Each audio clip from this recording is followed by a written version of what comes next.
Hello to all. आज का जो हमारा टॉपिक है वो है आर्तव चक्र या मेंस्ट्रुएशन साइकिल जिसे हम कहते हैं। ठीक है ना। अब ये मेंस्ट्रुएशन साइकिल या आर्तव चक्र क्या होता है, इसे ही हम आज समझेंगे। सबसे पहले तो हम जानेंगे कि इसके अन्य नाम कौन कौन से हैं, जिन्हें हम नॉर्मली घरों में बोलचाल में जिसे हम क्या बोलते हैं, पीरियड्स बोलते हैं। ठीक है। जो फीमेल में जो होने वाले पीरियड्स हैं, इसी को हम क्या बोलते हैं, आर्तव चक्र कहते हैं। ठीक है। तो ये तो रही सामान्य बोलचाल में, ये सामान्य भाषा में इसे पीरियड्स कहते हैं। और अगर साइंस की बात करें तो साइंस में हम इसे हिंदी में मासिक धर्म, माहवारी, ऋतुस्राव, रजोधर्म, इन नामों से जानते हैं। आ रही बात समझ में। तो जब किसी महिला को सबसे पहले पीरियड्स होते हैं या मासिक धर्म होता है या माहवारी, ऋतुस्राव या रजो धर्म होता है, तो उस कंडीशन में हम क्या कहेंगे, रजो दर्शन कहेंगे, यानी मैनार्की कहते हैं।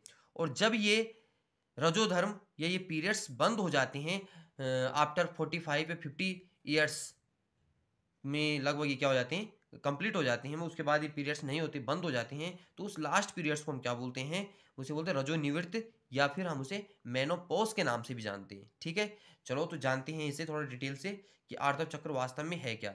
ठीक है। देखिए, मादा प्राइमेटों में, मादा प्राइमेट मतलब फीमेल में, मादा प्राइमेट में आपके बंदर भी आ जाते हैं, मनुष्य भी आ जाते हैं। ठीक है ना।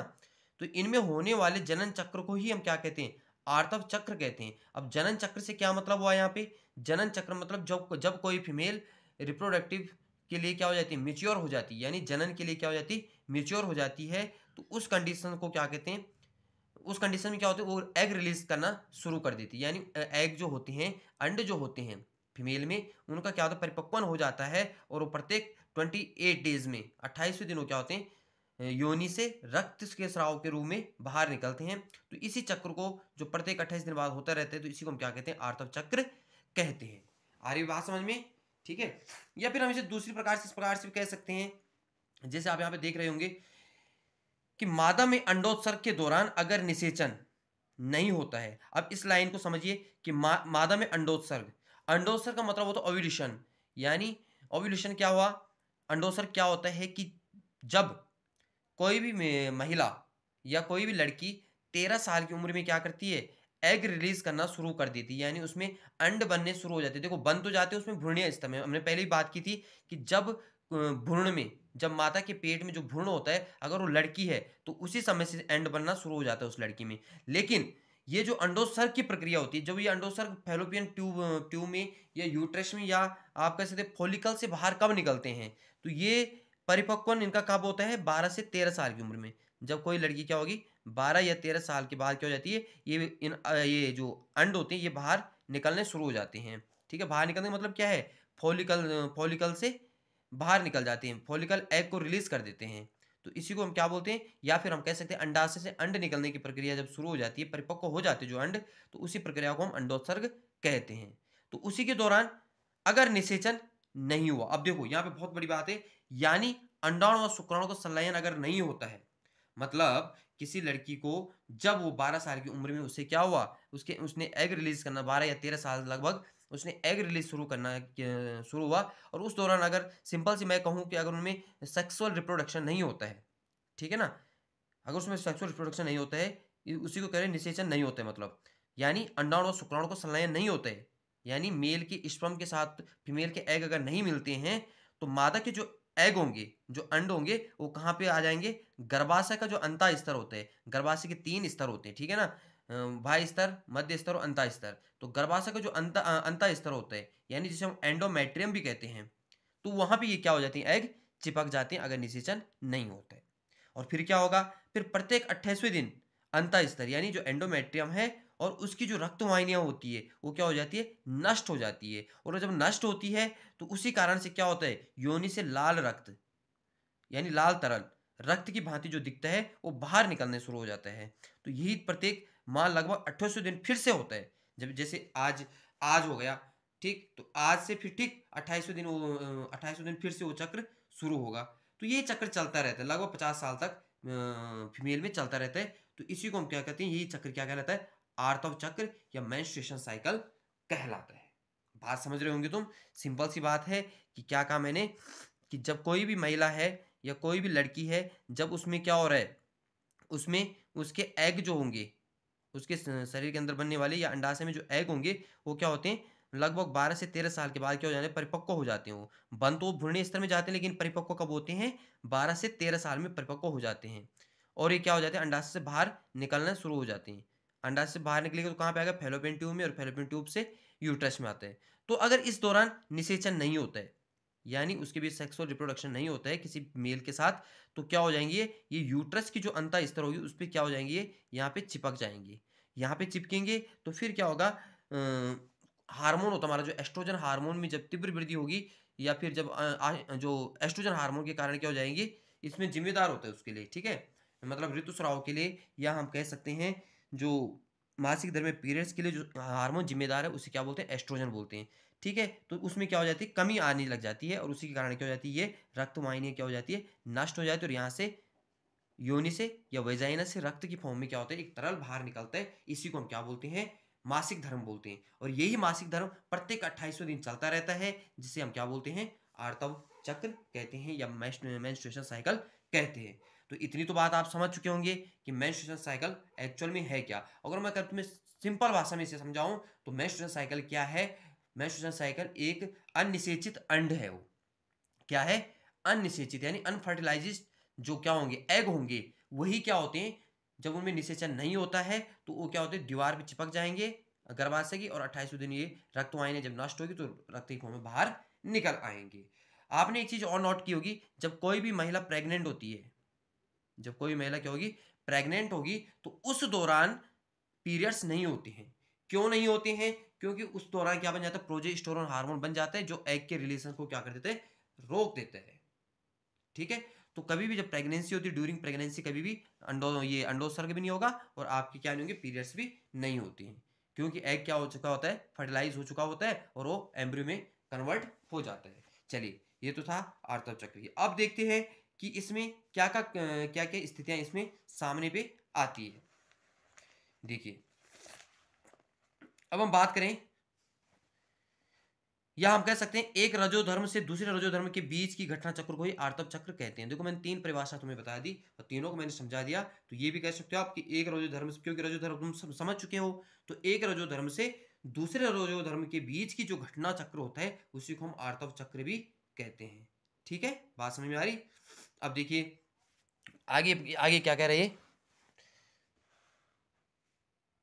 ठीक है, प्रत्येक आर्तव चक्र के साथ में एक अंडाणु उत्सर्जित किया जाता है या अंडोत्सर्ग होता है। तो जब भी आर्तव चक्र होगा तो उस आर्तव चक्र के दौरान क्या है, एक अंडाणु उत्सर्जित होता है, एक अंडाणु उसमें निकलता है, और इसी को हम क्या कहते हैं, अंडोत्सर्ग कहते हैं। ठीक, आर्तव चक्र की शुरुआत योनि से रक्तस्राव से होती है, जिसे आर्तव प्रावस्था कहते हैं। देखिए, कभी कभी पूछ लिया जाता है कि आर्तव प्रावस्था क्या है, तो आर्तव प्रावस्था क्या है, आर्तव चक्र की शुरुआत योनि से रक्तस्राव से होने की प्रक्रिया को ही क्या कहते हैं, आर्तव प्रावस्था कहते हैं। आर्तव प्रावस्था मतलब वही ब्लीडिंग होना। ठीक है, सिंपल सी बात है। तो आर्तव चक्र की शुरुआत योनि से रक्तस्राव से होती है, जिसे आर्तव प्रावस्था कहते हैं। यह रक्तस्राव कितने दिन तक चलता है, लगभग 3 से 5 दिनों तक ये जारी रहता है। तो ये जो रक्तस्राव हो रहा है योनि से या वेजाइना से, जिसे हम ब्लीडिंग भी कह सकते हैं सिंपल लैंग्वेज में, तो वो कितने दिन तक चलता है, लगभग 3 से 5 दिन तक किसी भी महिला में ये प्रोसेस चलती है। अरे बात समझ में। नेक्स्ट इसमें रजोधर्म की अनुपस्थिति गर्भधारण का संकेत माना जाता है। अगर किसी महिला को, ठीक है, अगर किसी महिला या किसी सिंपल से हम किसी बालिका को भी कह सकते हैं, बालिका मतलब जो एडल्ट हो, ठीक है, जो किशोर अवस्था जिसने पार कर चुकी हो, एडोलसेंस जो होंगी, अगर उसमें ये क्या नहीं हो रहा है, अनुपस्थिति यानी रजोधर्म नहीं हो रहे, पीरियड्स नहीं हो रहे, तो यह माना जाता है कि वो क्या है, फिर वो गर्भधारण यानी वो प्रेग्नेंट हो गई है। लेकिन ये कंडीशन तभी अगर फर्टिलाइजेशन हुआ है, निषेचन हुआ है, या कह सकते हैं हम रिप्रोडक्शन हुआ है, और रिप्रोडक्शन के बाद अगर तुम्हें क्या नहीं होती है, माना आज रिप्रोडक्शन हो गया और जो 28वें दिन जो पीरियड्स होने थे अगर वो नहीं होते हैं, तो इसका मतलब क्या है, गर्भधारण का संकेत माना जाता है, यानी इसका मतलब वो प्रेग्नेंट हो चुकी है। भले कभी कभी क्या होता है, किसी केस में क्या होता है कि किसी को, चाहे वो शादीशुदा महिला हो, चाहे कोई अनमैरिड हो गया, कोई भी हो सकती है, चाहे उनमें से रिप्रोडक्शन हुआ भी है, फिर भी उनमें क्या नहीं होता, पीरियड्स नहीं होते हैं। तो इसका तो कारण और भी हो सकता है, जैसे तनाव हो सकता है, या उसका जो स्वास्थ्य है, निर्बल स्वास्थ्य हो सकती है, हार्मोन्स की कमी हो सकती है, ये भी एक कारण माना जाता है। लेकिन अगर उनके रिप्रोडक्शन हुआ है और तब जाके अगर क्या नहीं होता है, पीरियड नहीं होते हैं, तो या ये रजोधर्म नहीं होता है, तो इसी को हम क्या कहते हैं, इसी इसका ये संकेत माना जाता है कि भाई हो सकता है कि प्रेग्नेंट हो गई हो सकता है, ठीक है ना, मे बी, हम 100% नहीं कह सकते लेकिन माना जाता है, ठीक है। आगे यहाँ पे कहा गया है आर्तव प्रावस्था के बाद पुटिकीय प्रावस्था आती है। तो सबसे पहले तो आर्तव प्रावस्था हुई, मतलब ये जो पीरियड्स जिसे कह रहे हैं रजोधर्म जो है वो हो गया कंप्लीट माना, ठीक है। अब उसके बाद आती पुटिकीय प्रावस्था, यानी पीरियड्स कंप्लीट हो गए। अब पुटिकीय प्रावस्था में क्या होगी, यानी इसे बोलते हैं फॉलिकल स्टेज।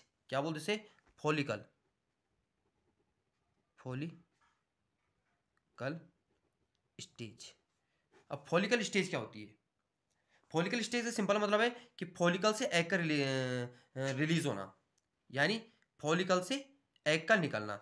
आपको मैंने इससे पहले बता चुका कि किस प्रकार से अंडाशय से एग रिलीज होता है, पिछली वीडियो आप देख सकते हो, उसमें मैंने क्लियर बता रखा आपको। इस प्रावस्था के दौरान गर्भाशय के भीतर के प्राथमिक पूटक में वृद्धि होती है। तो इस प्रावस्था के दौरान क्या हो रहा है, जो गर्भाशय के भीतर यानी जो यूट्रस होता है उसके अंदर क्या होता है, जो प्राथमिक पूटक होता है, प्राइमरी फॉलिकल्स जिसे हम कह सकते हैं, ये हमने पिछली वीडियो में कंप्लीट कर चुके हैं। अगर जिसको समझ में नहीं आ रहा हो पहली वीडियो देख सकते हैं तो क्लियरली समझ में आ सकते हैं इससे, ठीक है। तो इस प्रावस्था में क्या होगा, पूटक में वृद्धि होती है और यह पूर्ण ग्राफी पूटक बन जाते हैं, यानी पूरा क्या है फॉलिकल स्टेज में आ जाएगी, यानी ग्राफियन पूटक में, ग्राफियन पूटक में या ग्राफियन फॉलिकल में बदल जाएगा। किसमें, ग्राफियन फॉलिकल में, ठीक है। इसे ग्राफियन फॉलिकल भी कहते हैं इंग्लिश में, बन जाते हैं। तथा इसके साथ साथ गर्भाशय में पुनरोद्भवन प्रचुरोद्भवन के द्वारा गर्भाशय अंतः स्तर पैदा होता है। अब देखिए पुटिकीय प्रावस्था में क्या हो रहा है कि इस अवस्था में क्या होता है, जो गर्भाशय होगी, गर्भाशय के भीतर जो आपका प्राथमिक पूटक है उसमें वृद्धि होगी और उसमें प्रचुरोद्भवन भवन होगा और अंतः स्तर क्या होगा, इसका उत्पन्न हो जाएगा। अंतः स्तर में क्या चले जाएगा, ये चले जाएगा, ठीक है, एंटर कर लेगा। अंडाशय और गर्भाशय की ये परिवर्तन पीयूष ग्रंथि तथा अंडाशय हार्मोन की मात्रा के स्तर में बदलावों से प्रेरित होता है। अब जो अंडाशय और गर्भाशय की ये परिवर्तन हो रहा, यानी अंडाशय गर्भाशय के भीतर जो प्राथमिक पूटक है तो उसमें जो ये चेंजेस हो रहा, जो ये वृद्धि हो रही है वो किसके कारण होती है, तो ये पीयूष ग्रंथि तथा अंडाशय हार्मोन की मात्रा के स्तर में बदलाव होता है। यानी पीयूष ग्रंथि और अंडाशय जो हार्मोन होता है, एस्ट्रोजन कह सकते हैं हम, तो उनकी मात्रा के स्तर में जब बदलाव होता है, चेंजेस होता है, तो तब जाके ये कंडीशंस आती है। कौन सी वाली कंडीशंस, जो फॉलिकल में क्या हो रही है, ग्राफियन फॉलिकल जो बन रहा है या उसमें जो वृद्धि हो रही है, ठीक है। नेक्स्ट क्या करें, देखिए पूटक प्रावस्था यानी फॉलिकल स्टेज जो है, इसी के दौरान क्या होता है, गोनेडोट्रोफिन, गोनेडोट्रोफिन जो हार्मोन्स होते हैं, गोनेड हार्मोन्स पे इसे कहते हैं। तो गोनेड हार्मोन जो मनुष्य में होता है वो दो प्रकार का होता है, एक होता है एलएच यानी ल्यूटिलाइजिंग हार्मोन्स, एक होता है एफएसएच फॉलिकल स्टिमुलेटिंग हार्मोन्स। ये दो हार्मोन्स होते हैं।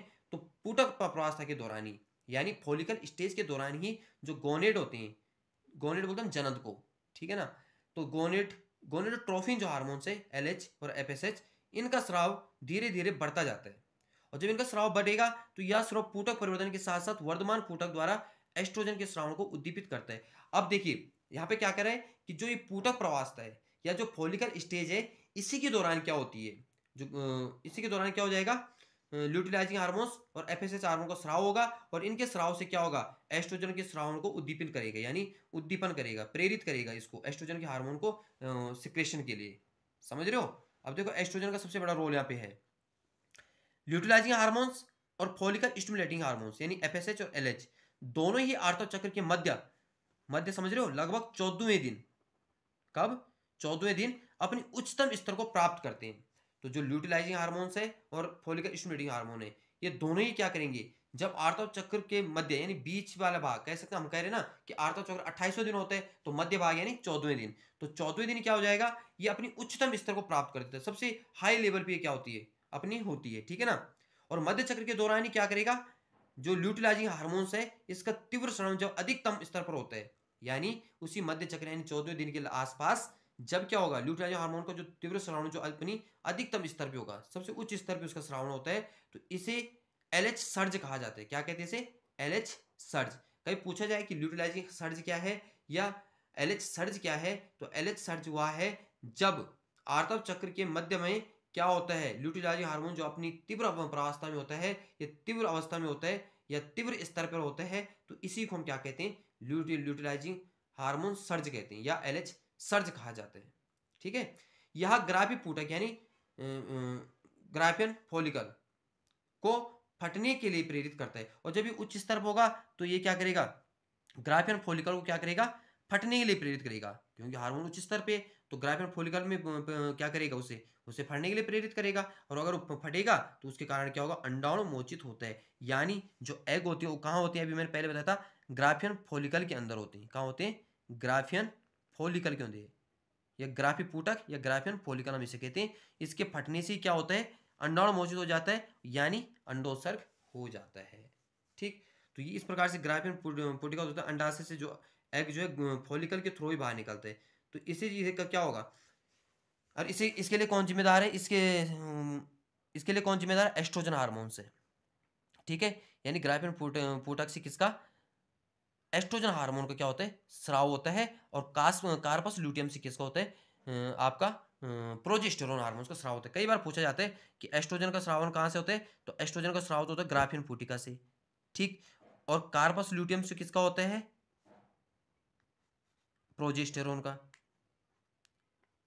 ये क्वेश्चन कई बार पूछे गए हैं कि एस्ट्रोजन का स्राव कहाँ से होता है, तो ग्राफियन पूटिका से, और प्रोजेस्टेरोन का स्राव कहाँ होता है, कार्पस ल्यूटियम से। और कार्पस ल्यूटियम क्या है, यही यही जो ग्राफियन पूटिका जो फट जाती है, तो उसका जो शेष, जब एग निकल जाता है उसके बाद जो शेष भाग बच जाता है, वही क्या कहलाता है, कार्पस ल्यूटियम कहलाता है, और उसी से क्या होता है, प्रोजेस्टेरोन हार्मोन का स्राव होता है।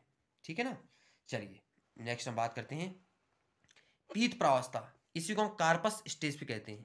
क्या कहते हैं इसे, कार्पस स्टेज भी हम इसे कह सकते हैं, इसको पीत प्रावस्था को।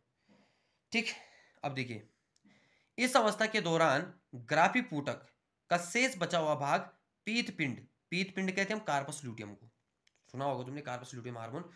तो इस अवस्था के दौरान ग्राफी पूटक का जो शेष बचा हुआ भाग होता है, मैं पहले बता चुका हूं, तो शेष बचा जो भाग होता है वो कार्पस ल्यूटियम का रूप धारण कर लेते हैं, यानी कार्पस ल्यूटियम कहलाते हैं। और यही जो कार्पस ल्यूटियम है, ये भारी मात्रा में किसका, प्रोजेस्टेरोन हार्मोन का स्राव करता है, जो गर्भाशय के अंतः स्तर को बनाए रखने के लिए आवश्यक है। यानी प्रोजेस्टेरोन के हार्मोन्स के कार्य मैंने पिछली वीडियो में ही बता रखे आपको कि ये क्या करता है, ये गर्भधारण में इसकी बहुत इंपॉर्टेंट भागीदारी होती है। तुमने देखो क्योंकि बहुत सारी जो लेडी होती है उनको क्या हो जाता है, जैसे गर्भ में बच्चा तो ठहर गया, लेकिन 1 या 2 महीने बाद वो क्या होता है, मिसकैरेज हो जाता है, यानी खराब हो जाता है, बच्चे की हार्ट बीट नहीं चलती, तो उनमें प्रोजेस्टेरोन हार्मोन्स की ही कमी होती है। ठीक है ना, तो पीत पिंड या कार्पस ल्यूटियम जब भारी मात्रा में प्रोजेस्टेरोन स्रावित करता है, जो गर्भाशय के अंत स्तर को बनाए रखने के, यानी अंत स्तर के मतलब कि जब फर्टिलाइजेशन होगा तो ये अंत स्तर में जो एग होंगे, एग को अंत स्तर में बना के रखिएगा। ठीक है, और जब फर्टिलाइजेशन होगा तो वो एग किससे मिल जाएगा, स्पर्म से मिलेगा, और उसके द्वारा क्या बनेगा, एम्ब्रियो का निर्माण होगा। तो उस एम्ब्रियो को भी बना के रखता है, ठीक है, उसकी सही स्थिति में उसे अपरा को बना के रखता है। तो ये सब चीजें ये करता है यहाँ पे। ठीक है, इसीलिए हम इसे गर्भाशय हार्मोन्स भी कहते हैं, सॉरी प्रसव हार्मोन्स। इस प्रकार गर्भाशय का अंतः स्तर निषेचित अंडाणु के अंतरोपण तत्सह गर्भता की अन्य घटनाओं के लिए आवश्यक है। तो इसलिए क्या है, जो इस प्रकार गर्भाशय का अंतः स्तर जो होता है, यानी एंडोमेट्रियम जो होता है, वो निषेचित अंडाणु की, निषेचित अंडाणु मतलब जब इसके साथ स्पर्म के साथ एग मिलेगा अंडाणु के लिए, या अंतरोपण इम्प्लांटेशन तथा प्रसव की अन्य घटनाओं के लिए आवश्यक है। कौन सा, प्रोजेस्टेरोन हार्मोन। मैंने यहाँ पे लिखा भी है नॉट स्पेशली कि प्रोजेस्टेरोन हार्मोन को प्रसव हार्मोन भी कहते हैं। क्यों कहते हैं, क्योंकि ये गर्भ को बनाए रखता है, भ्रूण की स्थिति को सही रखता है, अपरा जो होता है हमारा या प्लेसेंटा जो होता है उसकी स्थिति को सही बना के रखता है। आगे बात समझ में, चलिए आगे बात करते हैं। सहगर्भता, प्रसव के दौरान, सहगर्भता यानी प्रसव, प्रेगनेंसी के दौरान आर्तव चक्र की सभी घटनाएं बंद हो जाती है। मैंने पहले ही बताया था कि जब प्रेग्नेंट होता है कोई, तो ये सारी जो घटनाएं क्या हो जाती है, आर्तव चक्र की बंद हो जाती है, यानी रजोधर्म होना बंद हो जाता है। इसलिए इस दौरान रजोधर्म नहीं होता है, क्योंकि आर्तव चक्र जितनी भी घटनाएं होती हैं, जो प्रोसेस हमने बताया किस प्रकार से रजोधर्म होते हैं, तो ये सारी मतलब फॉलिकल से एग रिलीज होना क्या हो जाते हैं, बंद हो जाते हैं। क्यों होते हैं, क्योंकि प्रोजेस्टेरोन हार्मोन का स्राव वहां पे हो जाता है, और एस्ट्रोजन का स्राव क्या हो जाता है, थोड़ा कम हो जाता है। जब निषेचन नहीं होता है तो पीत पिंड यानी कार्पस ल्यूटियम में क्या होता है, ह्रास होता है। यानी निषेचन अगर नहीं होता है, यानी सेक्सुअल रिप्रोडक्शन अगर नहीं होता है, तो निषेचन नहीं होगा, और निषेचन नहीं होगा तो कार्पस ल्यूटियम में क्या हो जाता है, ह्रास हो जाती है, यानी कमी हो जाती है, और अंतः स्तर का क्या हो जाता है, विखंडन हो जाता है। तो अंतः स्तर का विखंडन होने का कारण क्या है, प्रोजेस्टेरोन। ठीक है, एंडोमेट्रियम से जो ब्लीडिंग हो रही है उसका रीजन क्या है, जब प्रोजेस्टेरोन हार्मोन में क्या हो जाती है, कमी हो जाती है। तो सीधी सीधी बता सकते हो आपकी जो प्रोजेस्टेरोन हार्मोन क्या है, ये बहुत ही इंपॉर्टेंट है, जिससे कि फिर से रजोधर्म शुरू हो जाता है और फिर से क्या हो जाता है, इसमें ह्रास होगा, एस्ट्रोजन में वृद्धि होगी तो क्या हो जाएगा, रजोधर्म फिर से शुरू हो जाता है। आई बात समझ में? मादा में सामान्य जनन अवधि जब समझते हो कि जो नॉर्मली जो फीमेल में, सिर्फ मेल की बात नहीं कर रहा मैं, फीमेल में जो क्या होता है सामान्य जनन अवधि, यानी जो रिप्रोडक्शन या संभोग जिसे हम कह सकते हैं, कि जो ये अवधि होती है, जो टाइम होता है, वो रजो दर्शन से लेकर रजो निवृत्ति की अवस्था में चक्र परिवर्तन ही सामान्य जनन अवधि का सूचक है।